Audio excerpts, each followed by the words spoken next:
shot, and then it goes the other way. Libos. Hello, good evening, and welcome to another episode of the Wednesday Week. A little bit older than you. I'm not touching this topic. I'm not touching it. Yeah. Mediocre, mid-table, rabble. So I just want to be able to talk as much If you crap. play a night game, he has to turn the bloodlines on. No one would have believed that he would keep his job for as long as he had. But The Wednesday Week! I'm just chewing down the last bit of biscuit. I thought I'd try and smash in just as those credits started. Hello, good evening, and welcome to another episode of the Wednesday Week. My name's Dan Fudge, and we've got loads going on. Tonight, joining me, I've got Holly, Stevie, and John, and we're going to be talking about the new entrances to S6. We've also got an announcement about Stevie's man crush coming up later on, and then we've got obviously talk about England, and brace yourselves in our regular feed. You're only supposed to blow the bloody doors off. You're only supposed to blow the bloody doors off. So that's happening, talking about the Euros and what's been going off. I'm back from a mega hangover. I tell you what, lads, I'm going to come specific to the lads on this, my apologies. I've ever been away for like a week with the lads, and it's like solid boozing. I've been away. Like when you first start, you're like batteries for each other. You're like, yeah, come on, this is great, this is amazing. Ah! And then by the end of it, your hangover kicks in. You've had 4 hours kip per night. You can't wait to not see each other again for about another 6 months. And you're all just like chirps in at each other. The whole flat smells like sewage. You know what I mean? That's probably why Ash's not on tonight. I was literally going to say that's why Ash's not on tonight, isn't it? You know what? Do you think girls don't have boozy holidays? I bet like girls are like different. They have some proper drama, don't they? They like proper scream and shout at each other, and then they're like mates a week later. Is that how it works? I don't know. I just drink all the tequila. Yeah, that's shocking information. Right then. So, well, there's a lot been going on. So we've had. I think you spoke last week, Stevie. Great job, by the way. We spoke last week about Max Lowe coming in through the door. Yes. Yeah, we then, did. We had another signing, didn't we? Did we have somebody else that you spoke about? Valerie. Why don't you come on over? Yes, we do. And we had Valerie. And we've had 2 more confirmed since then in, and I'm going to get this right. We've got, obviously, Jamal Lowe coming in with his apple bottom jeans. And then Spanta Ingelsson has come in through the door as well. Ergo, Holly's wearing her Sweden shirt. Now, Holly, I know you're a bit of a fan of Swedish football. I was going to stitch you up there. It's all right. It's all right. So right then, let's talk about Jamal Lowe, shall we? Now, not had a bad career, if I'm honest, and he's one of those. I'll come to you, John. He's one of those footballers who's had like what you refer to as a proper career, where you start out low and work your way up. That wasn't a pun. Where you start out in the lower leagues and work your way up, starting out at teams such as Barnet, Hayes and Yedin, Boreham Wood, Hitchin, St Albans, Farnborough. 2014, I think I watched him play at Farnborough, and then St Albans, and then Hemel Hempstead, Hampton, Richmond, and then he got to move to Portsmouth, and then all of a sudden he was playing solid league football. This is an exciting one, isn't it, John? Yeah, I like the sound of this one. He, like you say, has been around the block longer than I realised. He's like, I think he's about 30 now, isn't he? So he's been on the scene a while. Took the long route, as you say, bounced around a lot of clubs, but finally sort of started to show his promise. At championship level with and above once he'd done the Portsmouth move. But I think he's a good fit. He's what we're looking for, isn't he? Another player, attacking player with pace, probably quite versatile, could probably rotate off the wings with Masaba and Gassama, adds a bit more of a some more squad depth in that area. So I think it's a good signing. I know we've been chasing him a while, haven't we? Because we linked with this guy last season as well at some point, I think. Yeah, there was a rumour last season, but it was a different manager, so I don't understand how that came about. So obviously these advisors that Chansiri talks about are still at the club. I don't know who they are. We still don't know who those people are and who these advisors, come in the formation of. Could be a couple of aliens. I don't know. What about you, Stevie? Where do you sit with it? Yeah, I'm excited. I listened to his interview yesterday, and the noises that he was making and the things that he was saying, and he got the usual massive cliches in and so forth. But his sort of the whole premise of what he was talking about was the fact that, and this is the thing that I found most interesting about it, wasn't necessarily the fact that we'd signed him. It was the reason that he's come, and he was talking about the fact that he wants to work with Danny Rule. And immediately, if you watch the it's like a 5-minute clip. If you watch that clip, you immediately start to think, if we're getting people over the line and we're starting to bring people in, the draw is the manager, isn't it? And that's a really sort of interesting and exciting prospect. In terms of Lowe himself, he's proven it. He's proven that he can do it at this level. He's a guy that's got pedigree of getting out of the Championship into the Premier League, and I don't. Not necessarily saying that for a second that's where we're going to be next year, but this is a guy who has proven that he scores goals. He's averaging 1 in 4. It's not outstanding returns, but you're going to get what you're going to get at this sort of level. I'm really sort of positive about it. I think it's something a little bit different to the Ugbo and the Cabot. We were talking about last week is going to be a little bit of a different sort of dynamic and profile to that. But now for me, I'm more than happy. Very exciting. Bodes well. We're attracting players now that have got recent history of playing in the Premier League, and if that's what we're building, more power to it. It's really exciting. Yeah, it really is. And he's dead right, isn't he, Holly? In terms of strikers that we have, Bailey Cadamartri, needs a bit of work. He's a young kid, and I hope Lowe brings him on. But you look at Smith, and you look at Ike Ukbo last season. They were what you refer to as a telegraph pole marauding type of striker. Lowe's a bit different. Lowe's going to be a nippy chap who's and when I put that video together, when we announced the signing with the with the song over it and all the rest of it, there's some goals in there where he's absolutely lethal in front of goal. I mean, so do you reckon that there's now going to be a change in tactics in terms of the way Lowe plays and things like that, H? Until the end of last season, we've never really had fast strikers or like fast attackers. All our strikers have been slow as really slow. I didn't want to swear so early because it's always me that breaks the seal, so I'm not doing it. We're all following your lead, H, to be fair. But we always have slow players, and clearly that's not what we're going to go for. And I know, like you've just said, we chased him and we sort of know a bit about what he's about, which it's sort of his potential Wilkes territory, because we knew what he were about and we chased him. But he scored 4 times against us, so if he doesn't do that, then that's 4 goals that we're not conceding. So I'll take that as Fair enough. And you're dead right about the role factor in terms of him coming to the club. Danny has made a hell of a reputation for himself in the last 6 months, specifically being on telly, and a lot of people are talking about him online, which is great to see. And he only did a week. He only did about 3 games, didn't he? And everybody's waxing lyrical. What's the interweb saying, Stevie? By all means, read some out. So we've had Ben on talking about Lowe. Obviously, they both play for the Jamaican national team, although obviously Lowe's not out there at the moment. Rumour has it, rumour mill, that he's a friend of Sean's as well. I got quick. Rumour has it. The rumour mill. Nearly missed my cue there, didn't I? He may or may not be. Yeah, you did. He may or may not be friends with Deshaun. Let's assume he is. Best pals. Sharman's been on, low on price, huge on quality, I hope.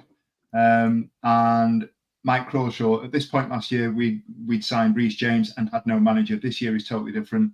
Looks like Beadle is all but done as well. Obviously, there's rumours that are going around that we look like we're going to secure James Beadle as well. So whether or not they will come to fruition in the next 24, 48 hours, we'll wait and see.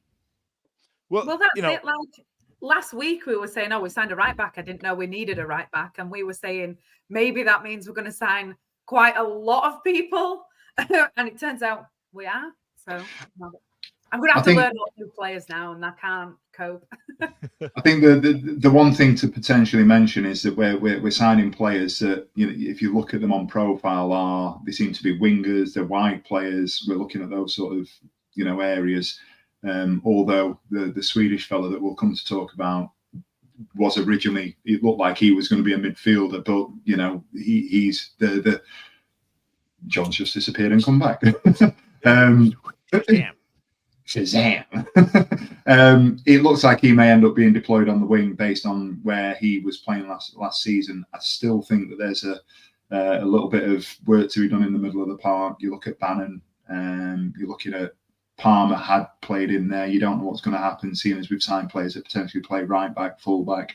Palmer's not going to be deployed as a wing back if we play three at the back. So, you know, you've got to think about the positions that the players that we've got, the personnel that we've got already are going to be doing or deployed in. I still think we're quite light in the middle of the park.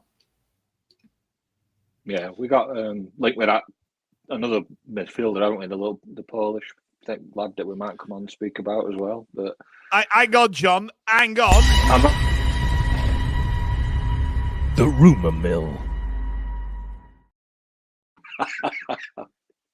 You've got Go on, you can't just keep spitting out rumours, bro. We've got to be very careful. Yeah. But yeah, let's talk about it. So, right, Yeah. as Stevie alluded to there, right? So Svante Ingelsson has come in. We all saw that it was a midfielder because we all just jumped straight onto Wikipedia to have a look who the F he was. Now, Hansa Rostock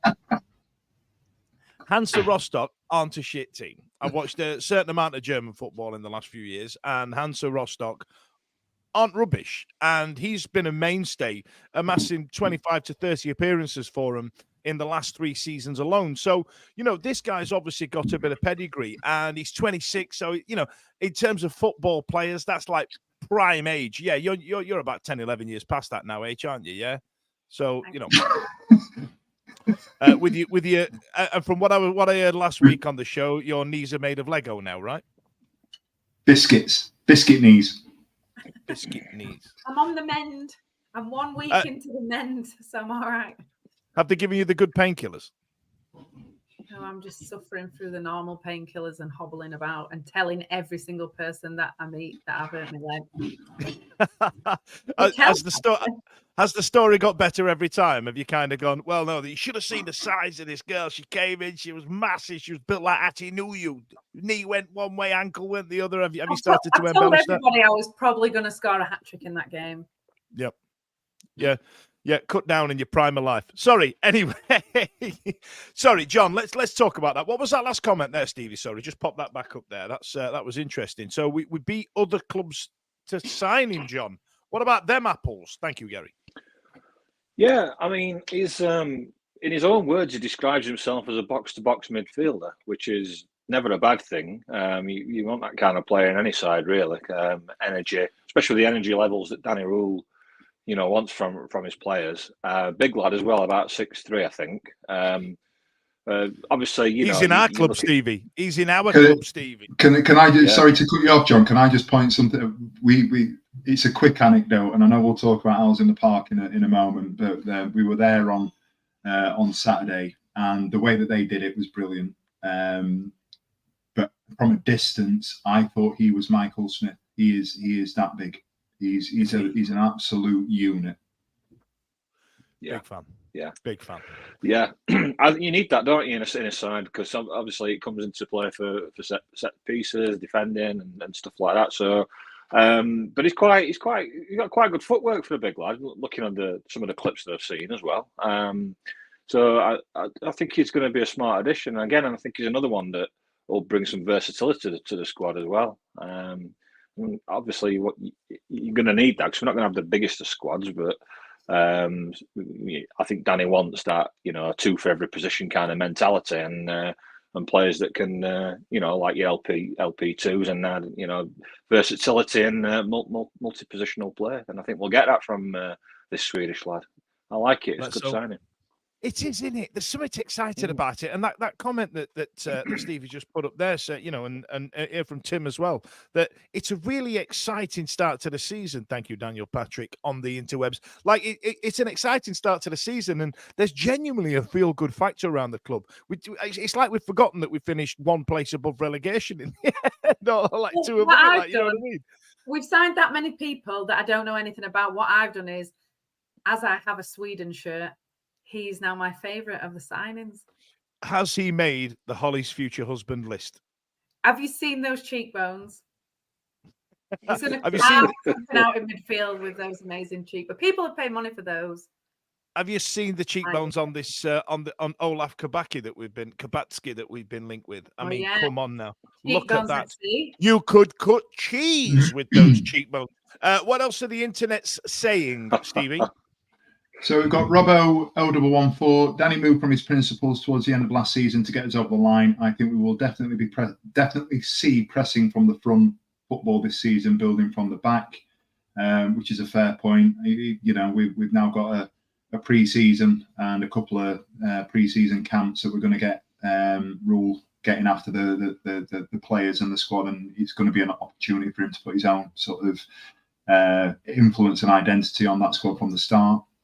That And is then we've true. got We still have to accept that we're gonna come a cropper of it at some point, because we had a few games when he was still trying to play his style where we absolutely shit the bed. 100%. But you know, and the bottom line there is that he's inherited a squad and he's turned silk purses out of sour's ears in many cases, hasn't he? Who would have thought that he'd have got a tune out of the players he got a tune out of, and the recruitment of those players. He's only actually signed 3 players last year, hasn't he? Beadle, Pervader, and Ugbo were the 3 players that under his watch. Everybody else, he's either worked wonders with, or he's managed to, you know, sort of get them playing within that sort of philosophy and identity that he had. Lewis Wilson is jumping on a rumour. Exciting that Beadle is coming back. The Polish winger 2. Hopefully get a couple of midfielders in, strikers and centre back for me, maybe 2. I'll tell you what, Lewis, are you paying? That sounds like an expensive round or what? Bloody hell! So let's get them all. However, and then we've got just fruition. That would be exciting, wouldn't it? Yeah. Then we've got former friend of the club, former friend of the pod, should I say, Blair. No championship club has done. He is fully he's seeded. Fully seeded, and looks like the Milky Bar kid. No championship club has done more business than us so far, with 2 more about to be announced this week. Also, apparently, Pavida is nearly done. What is happening up the shagging Wednesday? When Cristiano was in charge, when Cristiano were in charge, won it, and he got rid of everybody, and then we got a full new squad. And that first day of season, I was like, "Who are these? Who are they? Who is she? Who is she? Who is she?" I have no idea what was going on. Somebody commented earlier on one of the socials that made me laugh, linked with that Polish geezer, and they put championship. You're having a laugh. I thought that was pretty. It's a first name Olaf, isn't it? Announced promotion. HMS Pistol League is starting. Brilliant. Right then. So, Stevie, I feel that you're going to be doing a lot of the talking at this point and the next point, because John, I don't know if you went down the road, if you went to Owls in the Park. Holly and I are expats from Yorkshire, so.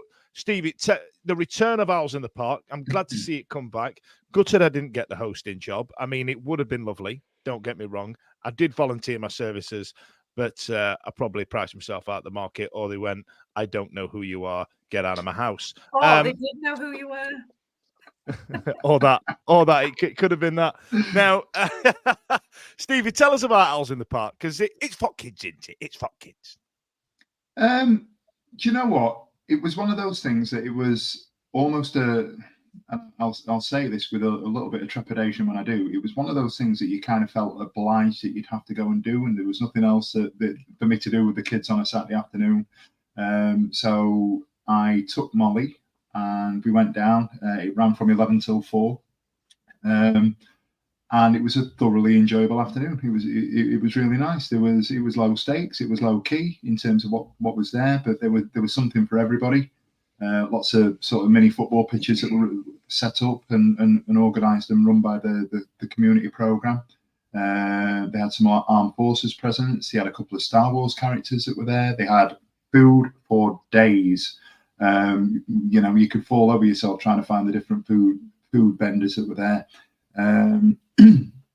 And the major difference this year was that the players, the access to the players was absolutely second to none. They walked across from the South Stand and came onto the park and literally just wandered, and they mingled, and you could get out, and they were more than forthcoming with their time, and the way that they wanted to interact with people that were chasing on and jumping off on them, and there was something for everybody there to be had. We got to meet the players. Molly, with a little Sharpie, managed to get out and get the names of the shirt signatures. Tell the story. Tell the story about the new signings, because this made me laugh.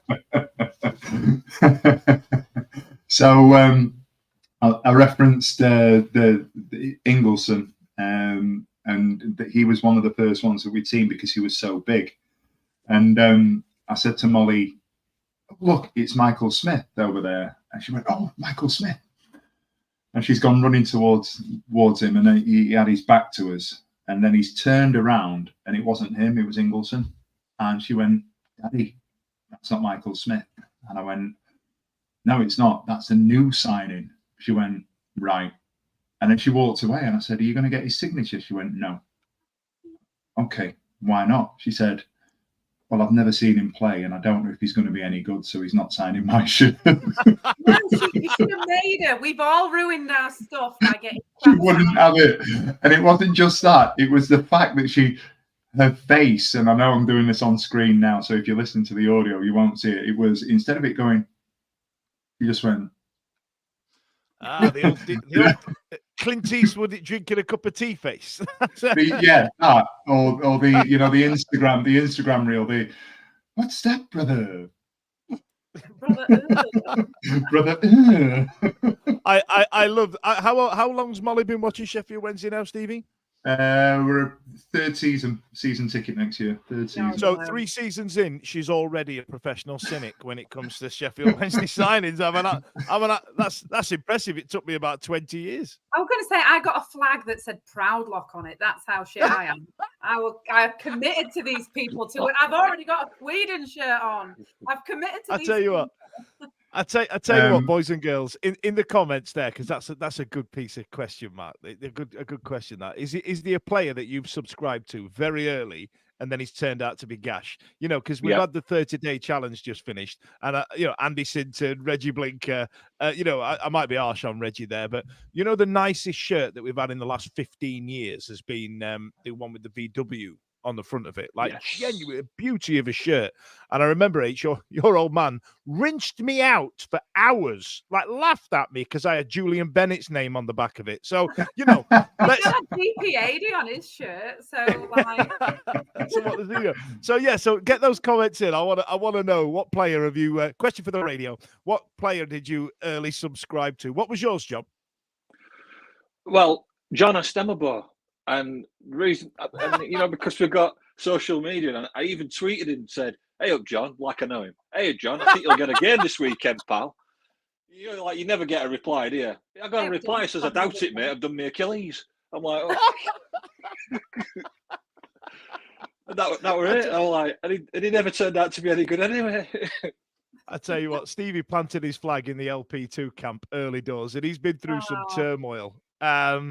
Now, we've had a comment there from Ben saying, "How close did you get to Palmer? Did you manage to lick him on the neck, Stevie? Did Molly get to see him?" No. He shoved Molly out of the way, didn't he?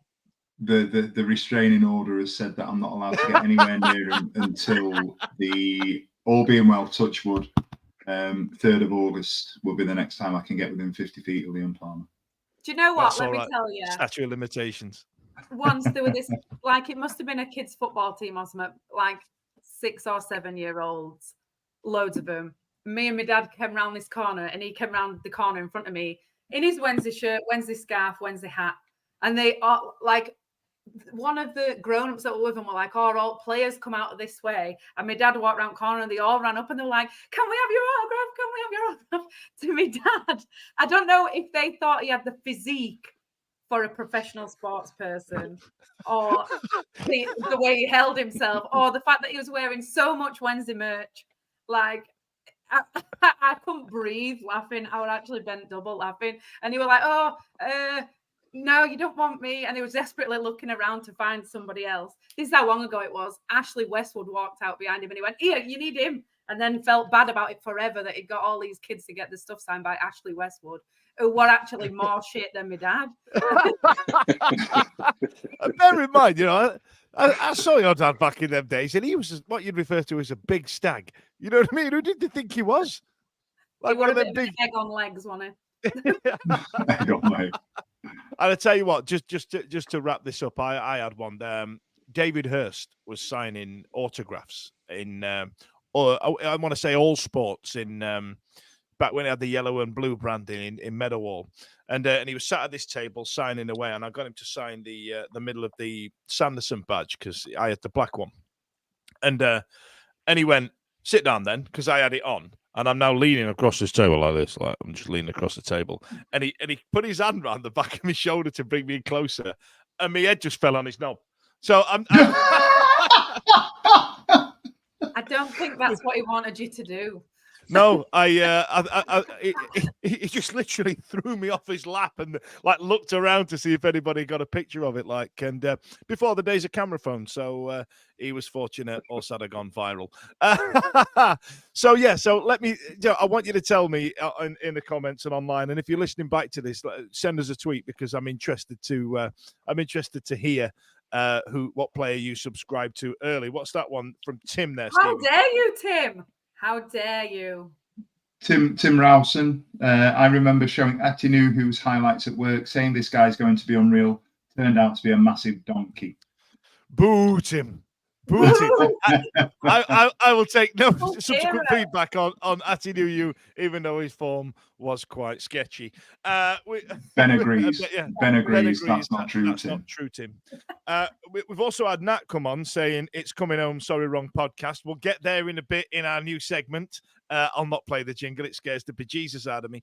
And right then. So, Stevie, I'm going to come to you again. Because this is like you've been talking about this for an entire year, right? This is big Stevie news here, ladies and gents. Like, you know what I mean? It like announce trouser tightening for Stevie here because he deserved it. And I must admit, the little video where he's got all of the shirts in front of him in the changing room. It did. I kind of went, Christ, he's played for us for a long time, hasn't he? We've had the announcement, boys and girls, of Liam Palmer's testimonial coming up on the 3rd of August next month. This should be the pinnacle of your calendar. I think you can retire from Sheffield Wednesday after that, can't you, Steve? It couldn't have happened to a nicer person and fully deserved.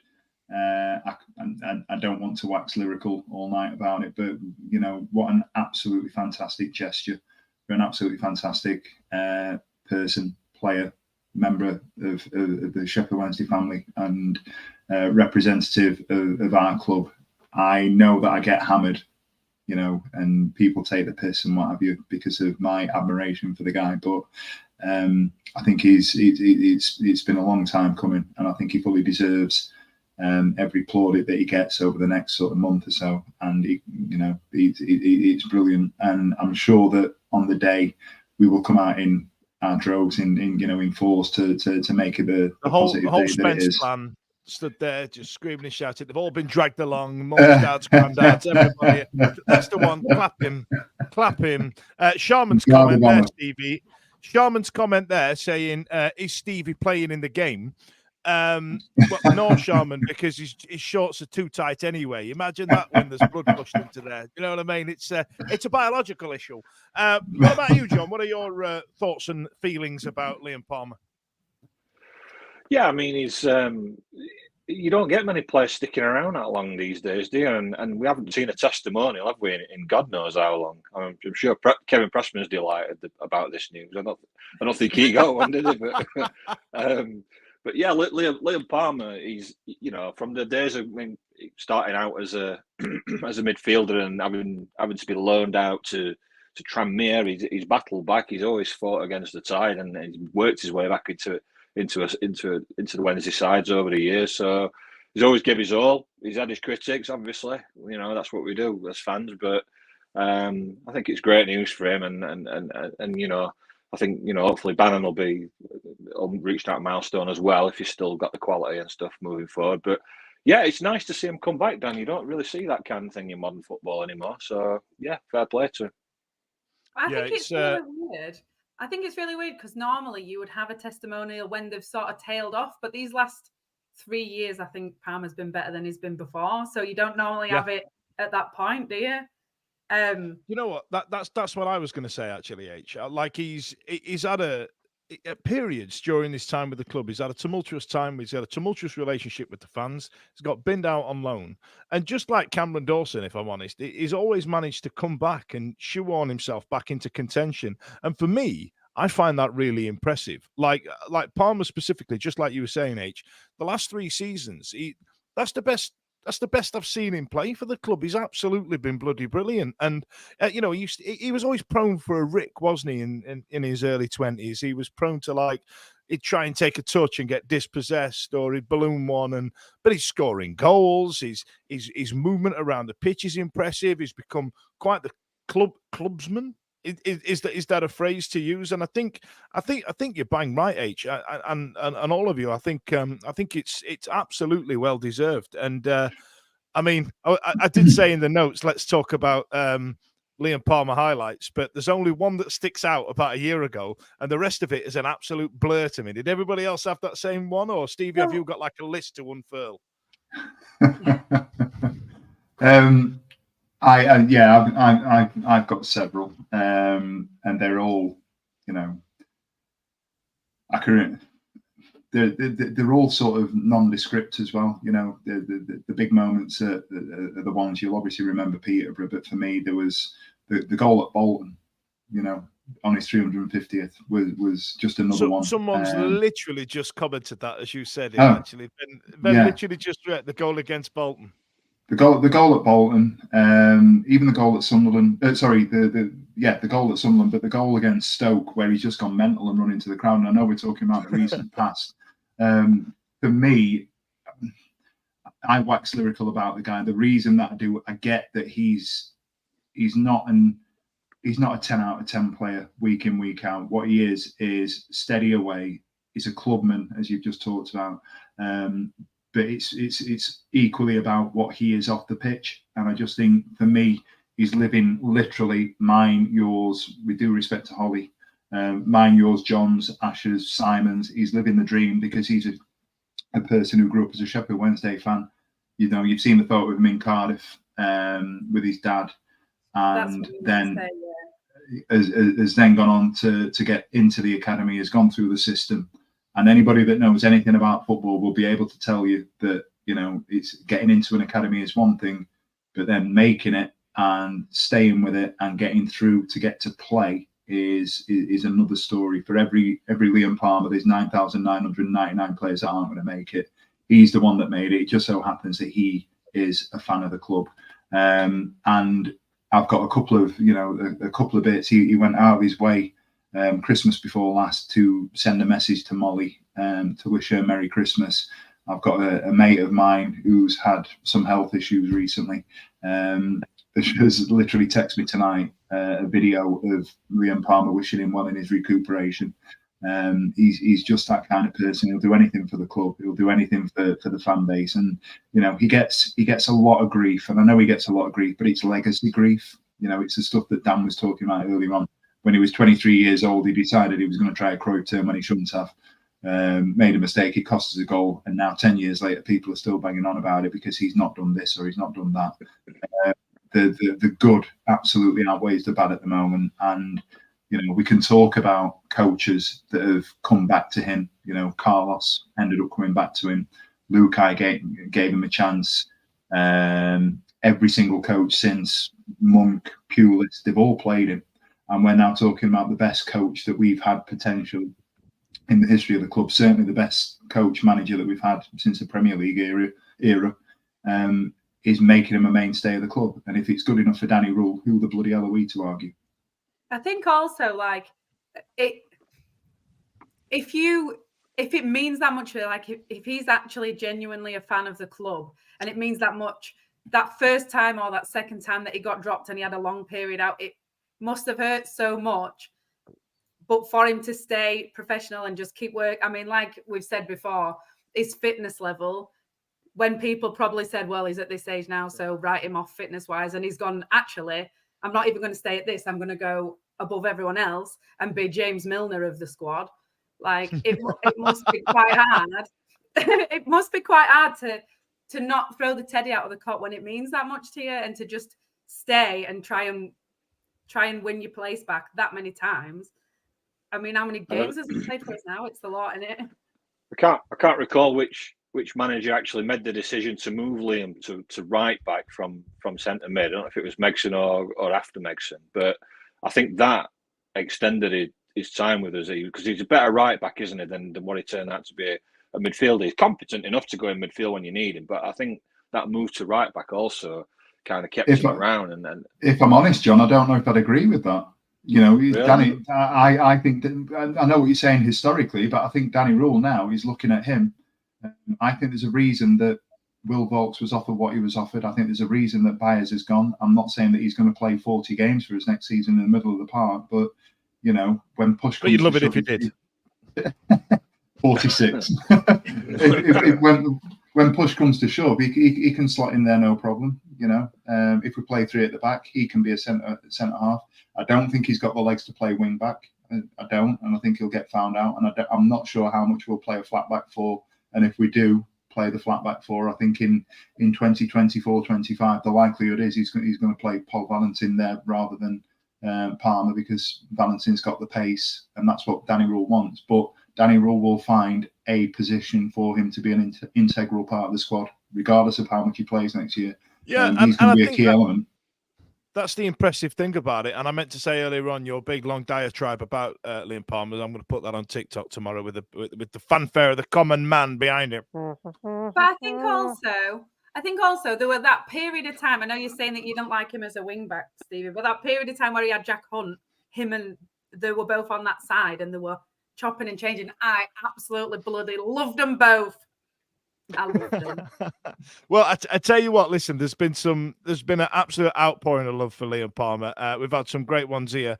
What's that say, Steve? Sharman. I think Liam and Baz embody the spirit of the club. Keeping them in the club will be important with all the new signings. Get them believing in the badge and what it means. Couldn't agree more with that. I think that's absolutely spot on. John Wakefield. I got a lift. I got in a lift with the Palmers the morning after the playoff final. He still had his medal on, and they were so happy. We spoke then about the testimonial then, so I'm glad it's finally done. Anthony Beale. John, hang on, John. I'm going to need some more information on that, John Wakefield. I'm going to need the full tale, please. And it was the Palmers. Yeah. Oh, hello. Oh, hello. Like, no, what? Anthony Beale, it drives me nuts when people say Palmer has improved with age because he's always been a good player. I honestly can't understand the criticism he's received and still gets at times. I'd agree with that as well. Craig Hayward seems to think it was Dave Jones that's moved him into a right back, and then Mike Crawshaw, Bruce moving him to left back improved him loads. He's never looked back since that season. Jesus. Everybody's had a go. Sorry, H, you were going to say something. I was going to say that comment said they disagreed with us saying he got better with age, but I don't think we were saying that it was poor before. We were just saying that this is he's better now. Better now. Yeah, I tell you what, the fact that Dave Jones moved into, I'm like, God, that sounds like a million years ago now, doesn't it? What about this one though, Stevie? That says, "When's the face tattoo of Palmer coming, Steve?" So you've got that, and then Ben went with he deserved to play for Real Madrid or Barca, though. So jot that down. You know what I mean? So Liam Palmer getting himself his testimonial coming in. Great news. Proud of you, top boy.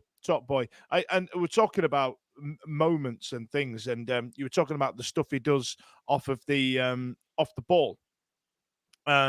there's a point where you see, those behind the scenes videos that the club does, and there's one where they're talking to Liam Palmer, the press, and he just stops, looks over the camera, and goes, "Oh, what's that? Who's gone and got themselves a cheeky Costa? I fucking wanted one." And and I don't know why, but it really made me laugh. And every time I've had a Costa coffee now, I've called it a cheeky Costa, Cosley and Palmer. But now, I buy fancy cups now. So moving on, the fixtures have come out. Any notable dates, H? Anything you want to get in the calendar? We did speak a couple of weeks ago about getting a London away day in the sun. So end of August, got fucking Millwall, didn't we? And Luton's an early one. Does that count? It's all London to us. Anything outside of Yorkshire is London. So It's all London, baby. We've got Hull in Cup. That's London. Okay. I tell you what, I was idly scrolling through TikTok before I went to sleep last night, and Hull contributes 0.2% to the 0.2%. To GDPR to the entire country, and it made a big case about how if Hull got wiped off the map, nobody would give a shit. It wouldn't affect the country at all. So that's nice, isn't it? What about you, John? Anything stick out to you? I mean, obviously, you look for the derby games, don't you? Even if you're, a bit time to come around, you're too nervous to contemplate them. But I think one that stuck out or didn't stick out is that we did no Boxing Day home game for about 9 years now, isn't it? So I don't know what's going on there. Can it be that random, or is there something more to it than that? Are South Yorkshire Police involved in this? Because it's absolutely mental not to have a home game in 9 years, and to tell me it's random. What's that, Steve? Holly is the world's best geography teacher. It's all London, isn't it? All London, yeah. Speaking of London, we've got Coventry on Valentine's Day. That really surprised.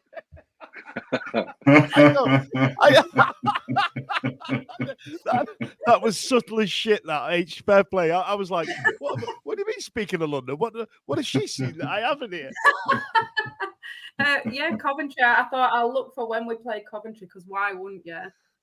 Why wouldn't you? They should just void. We've done our quota of Coventry matches now, don't we? We've also got an August bank holiday, Christmas, Boxing Day, New Year's Day, Easter. In it, Shicker bloody Coventry, and then Plymouth away on a Sunday.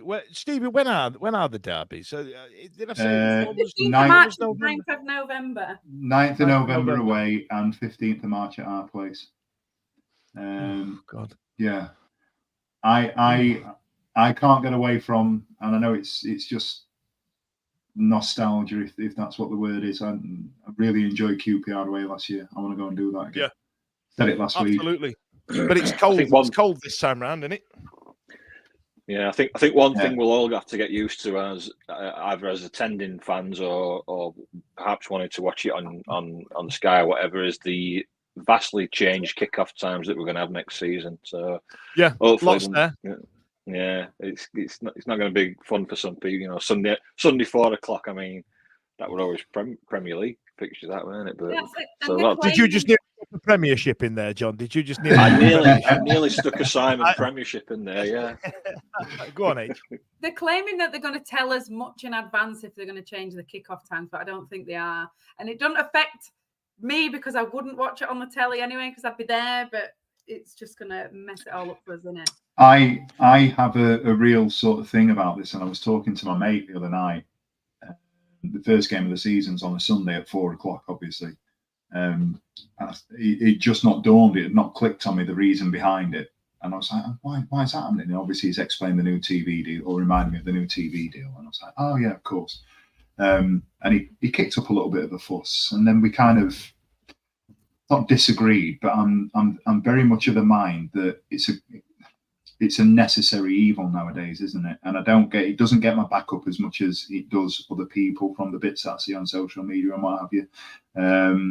We are here and we are in it, and it's here to stay, and it's part of what we are. If we'd have got relegated, we wouldn't have been facing the alterations and such that we're going to be this year. So for me, we're here. It's money. It's going to be revenue that we're going to get into the club, and it's going to make the club more sustainable. Whilst it's not ideal, that's what the nature of football is in 2024, isn't it? And we're here. We just got to deal with it. That's not true. It's not just the Championship. None of the South Yorkshire teams play at 3:00 that first weekend. They're all over the place. It's everybody. But throughout the season. Well, also our derby game is on the same day as Rotherham against Barnsley, so one of them's going to at least one of them's going to move in it. So I don't think there's enough coppers in South Yorkshire for that, because you've got the same day you've got Rotherham against Barnsley, and then there's another day. I don't know if you guys saw this, but obviously it's obviously people I know from where I've lived. But you've got Southampton, Bournemouth, Portsmouth, and Brighton all playing in London on the same day if the fixtures stay how they are. I think Waterloo is going to be a mess. They should just do it like the Purge and just let it play out. Just don't put any police in there. See what happens. Well, they might as well. But yeah, Dan's been prepping for this season for the last 3 years. Yeah, innit? I'm ready, lads. I'm ready. I'll get them all in the boozer. I've got a job now. Right. So listen, controversial opinion here. Controversial opinion. I prefer the 5 o'clock kickoff, the 5:30 kickoff to a 3 o'clock kickoff. That's because you're an armchair fan. 3 o'clock kicks in, right? Now let's think about it. Now, Stevie, right? You have a young child that used to or still plays football on a Saturday morning. How much of an effort is it to get all that sorted out and then get to the game for about 2 o'clock in the afternoon, get through all the traffic? It's a dance, right? And there's always a bit, and especially because I travel so bloody far to come and watch this bloody game. And I get up there, like my day's done by about like 5 o'clock in the afternoon, because you're like, right, all right, see you later. And you're like, you know what I mean? What are we doing then? What's happening? And I'm up here and everybody's going on for, and I'll quote the phrase, for the teas. You know what I mean? Like what? Holly, back me up, right? Is it not better to go out and get straight on it? I prefer the 3 p.m.ers. But that's only because it gives her another 2 hours of drinking tequila. That's the only reason. That's it. No, it's because you just need consistency. 7:45 and 3 o'clock. That's what you need. That's the rules. That's it. You've not thought about it, have you? You've not thought about it. Them dodgy kickoff times absolutely mess up my travel. Sundays mess up my travel. So I tell you what, was it Ash last week or the week before saying I love being away on Boxing Day? And you're like, bro, there's no trains. What are you doing? Osmosis? Are you teleporting there? What? Osmosis. Just kind of and just turns up in the ground. How's he doing it? Bloody hell. Right then. So, hey, listen. Last 10 minutes. What we got here? We got a few comments there, Steve. We got one from Mike Crawshaw. What's he saying? Living in China, the lunchtime games are better for me. Midweek night games are a nightmare. That's just Mike telling us that he lives in China. Oh, look at Mike. Look at me. I just wanted to be tallest person in country. Look at me. I moved to China. I get it. Sharman's on. I'm with Holly. Keep it simple. Boo. You all need to up your mind up, because I tell you what, if you get into town, game finishes about 7 o'clock, 7:30, straight to the boozer. It'll do the hospitality industry, because they're underrepresented in Parliament.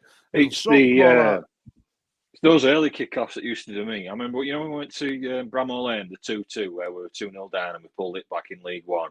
So you're in like Witherspoons having a breakfast and a pint. Like 10 o'clock I think it was 9 o'clock in the morning. I'm not going on holiday. I'm not in departure lounge, but I'm here drinking beer at 9 o'clock in the morning. It just didn't feel right. So I don't mind 3 or 5, but yeah, it's those early kickoffs to me. There was that last game of the season. We played Portsmouth and we spanked them 4-1, and George Hurst scored first. And I nudged Ash and went, "Come on, let's go for a pint." I was absolutely spandangled by about 5 o'clock, and I'd arranged to meet everybody at like Kellam Island, and Vic was like, "Where are you?" And me and Ash fell asleep on his son's bed, cuddling each other. Had you not been out the night before? So you were just. I always turn up hungover. It's a damn. Yeah, you were a mess. It's kind of what I do. I know. It's what I do. Right then, brace yourselves because this jingle's playing. You're only supposed to blow the bloody doors off. Now, last night, England played Slovakia in a round of 16 match in the European Championships in Germany in 2024. England were losing the game for a very long time and got themselves a 2-1 victory in extra time. Now, it's been done to death. It's been talked about a lot probably on the radio today, but I thought I'd give us guys the opportunity and you guys back home to get a comment in and talk about the football, about the players. Did they phone it in? Is this lackluster? Or is it all part of the master plan and we're all being too harsh and what we're all whinging for because we won, didn't we? Bloody hell. I'm just interested to know, John, what camp do you sit in terms of the way that Southgate's setting up, in terms of the way the players have performed? Is there an issue there? Something's not right, is it? And when some of these players have come off absolutely stellar seasons, haven't you? You got Bellingham lighting up La Liga. You've got Harry Kane scoring 40 and 42 in Bundesliga. Phil Foden's been amazing for Man City. He's had like a coming of age sort of season. And they put on an England shirt, and they just absolutely can't do it, can they? It just seems disjointed. You're screaming at TV because he's not. You don't bring any subs on until it's too late. It seems. I don't know. It's just watching England is like when they get all these stars. Like this new film's coming out. That Cutthroat Island? It was the most expensive film at its time. It was utter shit, weren't it? It was just like, what is going on? You've got all these top. I stopped listening for half a second, and you were talking about Cutthroat Island. What is going on? just man, yeah. I've enjoyed Euros apart from watching England. Every time you watch England, it's just pathetic. It's crap. It's boring. We'll get knocked out. Switzerland will beat us. Yeah, there's going to be a robust performance from Switzerland. Stevie, any players stick out to you that have underperformed, or do you feel like they've got the reins on them, or are you going to be the voice of reason before Holly just says, shit, they're all shit? You can tell that they're playing with, they have got the reins on. He needs to take just give them the freedom, go play. I think before the tournament started, there was this notion that we were the favourites. We're the favourites because we are English, and we're the English that are saying that England are the favourites. Spain would probably argue something similar. Portugal would say the same. In wherever you go, they're going to say that these teams, the bookies are saying we're the favourites because we are where the bookies are, sort of base sort of thing. I have said it before. I said it last week. For me, if we had with due respect to Gareth Southgate, if we had a world-class manager running this team, we'd piss it. I genuinely believe we'd piss it. I cannot believe, and the irony is, I think we will get done because we don't have enough at the back.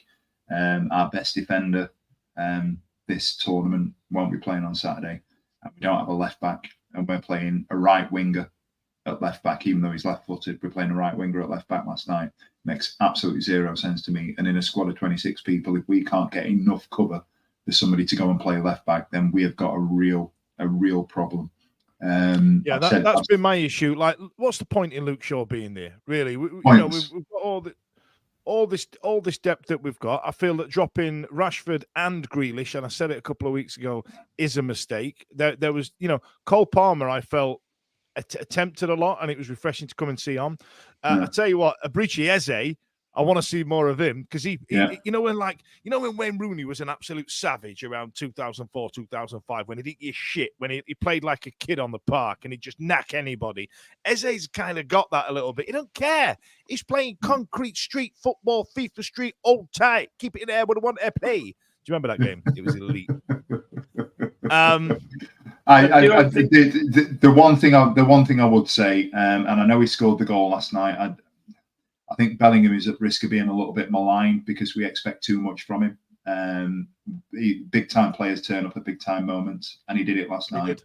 I would argue that he probably should be, or could potentially solve the Foden problem by sticking him next to Rice, playing Foden in front as a triangle.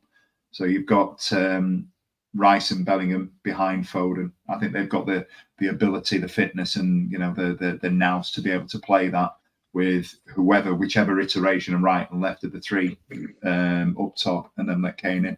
I think you'll get more out of Foden doing that. I'd like to see a little bit more. I know you just mentioned Eze, and we've talked about Palmer. I'd like to see more Anthony Gordon. I think Gordon could be an absolute beast on the left-hand side. Let him go. Just the best tweet, Stevie. Sorry to interject. The best tweet I've seen all week is poor Anthony Gordon could have gone on holiday, spent some time with his missus, and had a lovely summer off. Instead, he's gone to Germany and fell off his bike and smashed his chin up. Like, I don't know what it just made it sound like he was some kind of 4-year-old who's just gone, "I'm hurt my chin, bless him." I think. Sorry, John. Just very quickly. There's a comment that's come up, and I know it's Tim Rowson has just said Bellingham doesn't want to play behind Foden though.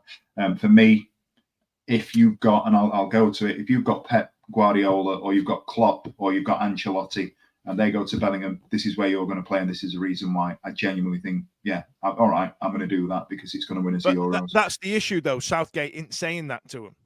Exactly. You wouldn't argue with Ancelotti, Klopp, and Pep Guardiola, would you? You go, yes, no.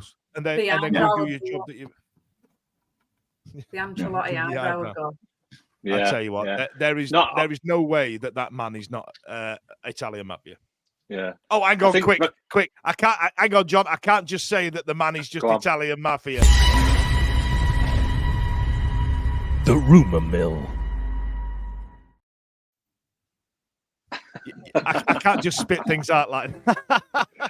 No, very quickly. I was just going to say, I think the big thing from all fans when they're watching England right now is that we don't see an identity of the team, do we? And one of the best examples of that, I don't know if any of you watched any of the Georgia games, but they've been so much fantastic. fun, really good. They just say, right, we know we're not as good as you, but what we're going to do is when we get the ball, we are going to counter attack you like you've never seen. And they get the ball and they run forward like mad. He gets the ball to him. They're so direct, and it's like they've got an identity. They've got a plan. They know what they're doing. They know the strengths and the limitations, and they don't care who you are. This is how they're going to play, and it's worked fantastic for them. Obviously, they've run into Spain, and they weren't favourites, but with England, you just don't see it, do you? You just don't see, what are we trying to do here? How are we going to make this work? What's he going to do to change it up? And it just doesn't happen, does it? That's the most frustrating thing watching England. The thing is, though, like, obviously, there's only certain blokes that I let disappoint me on a weekly basis, and it's Wednesday.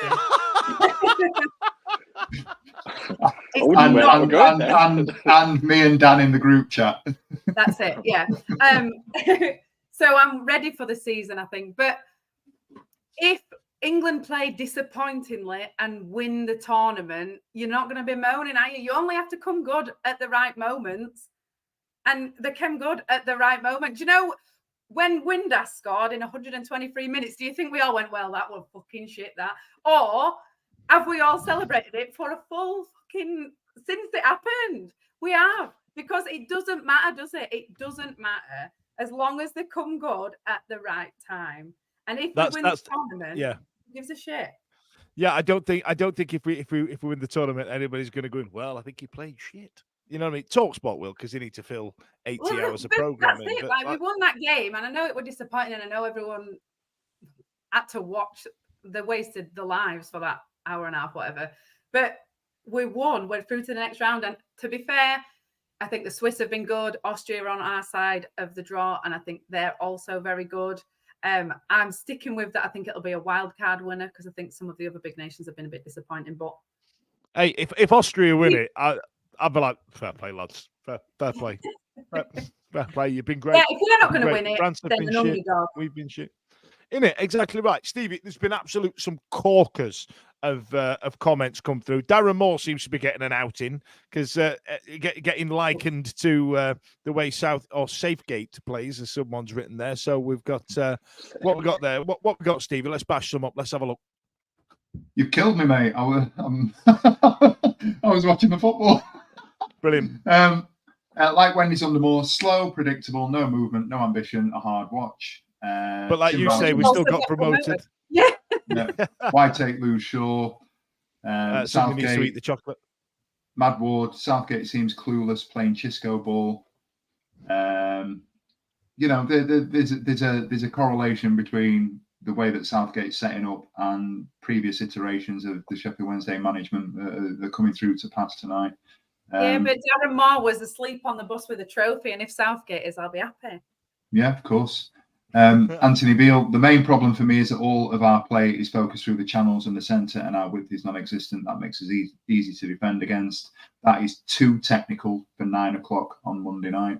The gist is we need the width. Little bit of love for Georgia.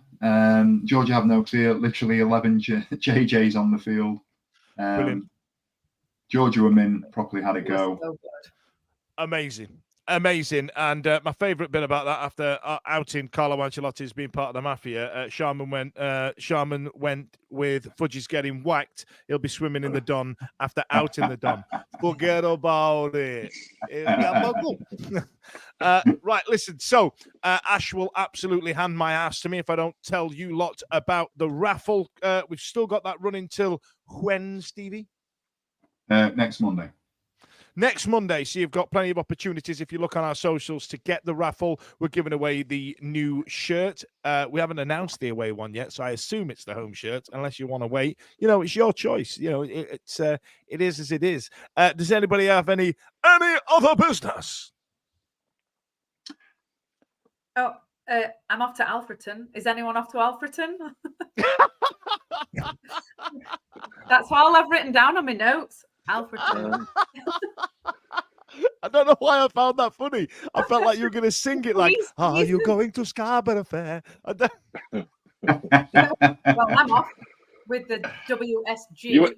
You weren't there for the 14-0 or whatever it were a few years back. God, yeah, we had that, didn't we?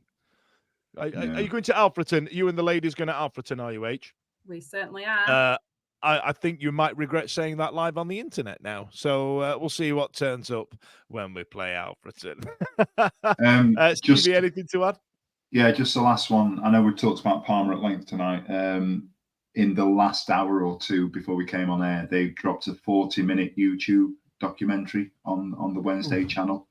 I didn't have time to watch it because I've been out at Molly's been football training tonight. But tune in next week for my review of Liam Palmer's testimonial 2024, a lifetime, whatever it's called. I'll be there. I might play it back. Next week's podcast might be just me doing a live watch along. Do you know what? I nearly went really vulgar and nearly said it's going to be you recreating a scene from the popular show The Boys with Homelander on the corner of a building. But I didn't say it, so that's all right.